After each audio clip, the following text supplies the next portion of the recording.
بسم اللہ الرحمن الرحیم الحمدللہ رب العالمین والصلاة والسلام علی سید الانبیاء والمرسلین اما بعد فاعوذ باللہ من الشیطان الرجیم بسم اللہ الرحمن الرحیم الصلاة والسلام علیکہ یا رسول اللہ وعلی آلہ واصحابہ یا حبیب اللہ الصلاة والسلام علیکہ یا نبی اللہ وعلی آلہ واصحابہ یا نور اللہ۔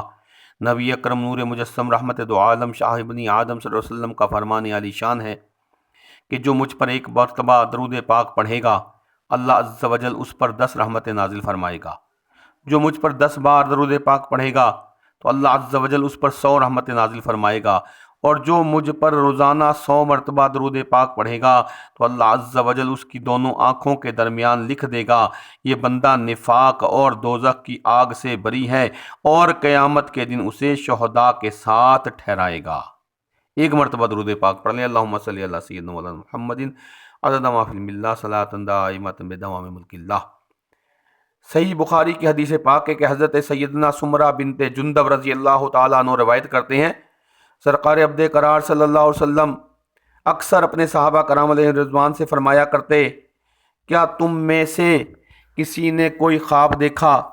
راوی کہتے ہیں جس کو اللہ عز و جل چاہتا وہ اپنا خواب بیان کر دیتا۔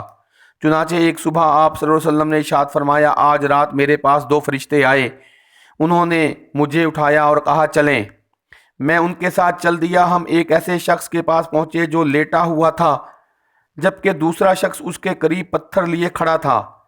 وہ اس کے سر پر پتھر مارتا جس سے وہ پھٹ جاتا، پھر وہ پتھر لڑک کر دور گر جاتا اور وہ شخص پتھر اٹھانے کے لیے چلا جاتا، اور اس شخص کے لوٹنے سے پہلے ہی اس شخص کا سر ٹھیک ہو جاتا، پھر وہ واپس آ کر اس کے سر پر اسی طرح پتھر مارتا جس طرح پہلی دفعہ مارا تھا۔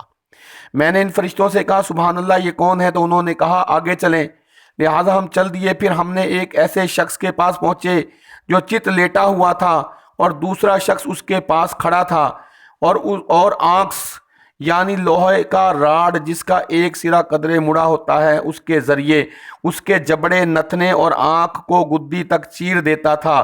اور ابو اوف کہتے ہیں، کبھی ابو رجا یوں بیان کرتے ہیں کہ وہ چیر کر دوسری جانب چلا جاتا اور وہاں بھی ایسا ہی کرتا جیسے پہلی طرف کیا تھا۔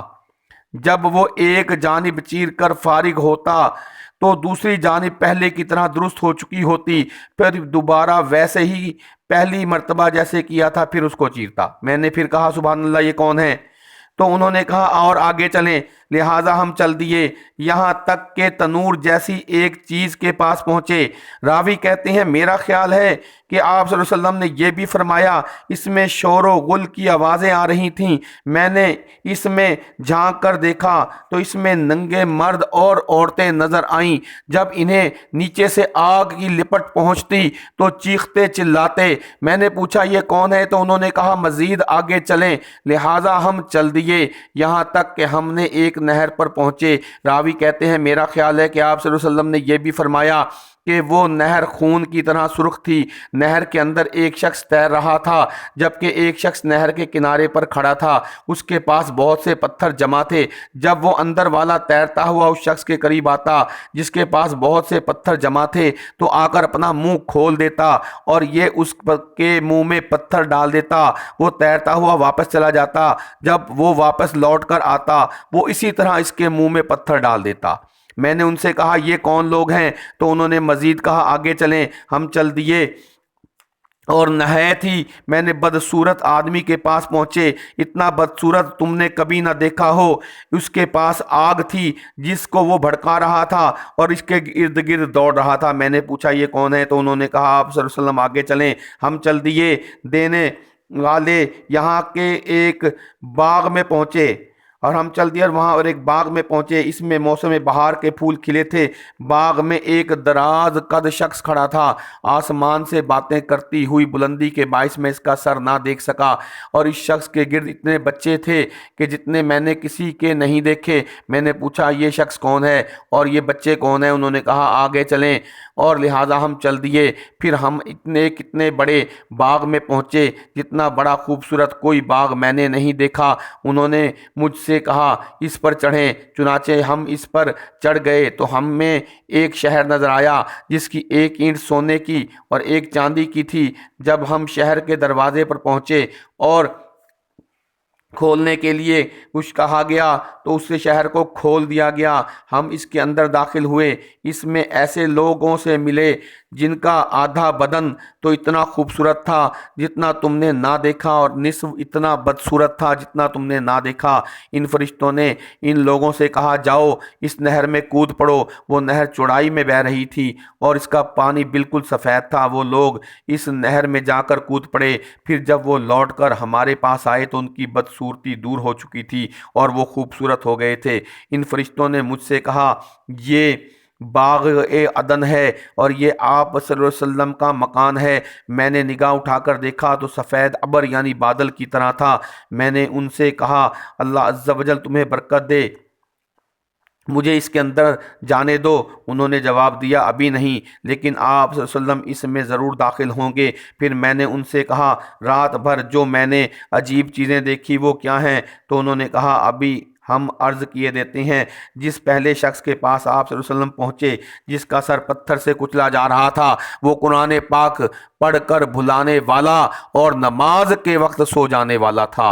اور وہ شخص جس کے پاس آپ صلی اللہ علیہ وسلم پہنچے تو اس کے جبڑے نتنے اور آنکھ کو گدی تک چیرا جا رہا تھا، تو یہ وہ شخص تھا جو صبح سے گھر سے نکل کر جھوٹی باتیں گھڑتا اور انہیں دنیا بھر میں پھیلا دیتا۔ اور وہ ننگے مرد اور عورتیں جو تنور سے مشابہ جگہ میں تھے وہ زانی مرد اور زانی عورتیں تھیں۔ اور وہ شخص جو آپ صلی اللہ علیہ وسلم اس کے پاس پہنچے تو وہ نہر میں تیر رہا تھا، اس کے منہ میں جو پتھر ڈالے جا رہے تھے وہ سود خور تھا۔ اور وہ ہیبت ناک صورت والا شخص جو آگ کے قریب تھا اسے بھڑکا کر اس کے ارد گرد دوڑ رہا تھا، وہ دروغ جہنم مالک علیہ السلام تھے۔ اور وہ بلند قامت آدمی جو باغ میں تھے حضرت سیدنا ابراہیم علیہ السلام تھے، ان کے گرد جو بچے تھے وہ فطرت اسلامیہ پر فوت ہونے والے تھے۔ راوی کا بیان ہے بعض صحابہ نے عرض کی یا رسول اللہ صلی اللہ علیہ وسلم اور مشرکین کے بچے؟ تو آپ صلی اللہ علیہ وسلم نے ارشاد فرمایا مشرکین کے بچے بھی، اور وہ لوگ جن کا نصف بدن خوبصورت اور نصف بدصورت تھا وہ لوگ تھے جنہوں نے ملے جلے عمل کیے، یعنی اچھے عمل بھی کیے اور برے بھی، تو اللہ عز و جل نے ان سے درگزر فرمایا۔ آئیے اپنے وظیفے کی طرف چلتے ہیں۔ آج کا وظیفہ نہایت ہی قیمتی ہے۔ ایک چھوٹی سی آیت کریمہ جو ہر مرد عورت بچے بوڑھے کی ضرورت ہے۔ اس آیت کریمہ کو 7 مرتبہ پڑھنا ہے۔ اول آخر 3 بار درود پاک پڑھ لیں اور دونوں انگوٹھوں کی پشت پر دم کر کے آنکھوں پر پھیر لیں، آنکھوں کی روشنی بڑھ جائے گی۔ آیت آپ کے سامنے سکرین پر دکھائی جا رہی ہے۔ ہمارے چینل کو لائک اور سبسکرائب کریں تاکہ آنے والی ویڈیوز کا نوٹیفیکیشن آپ تک پہنچ سکے۔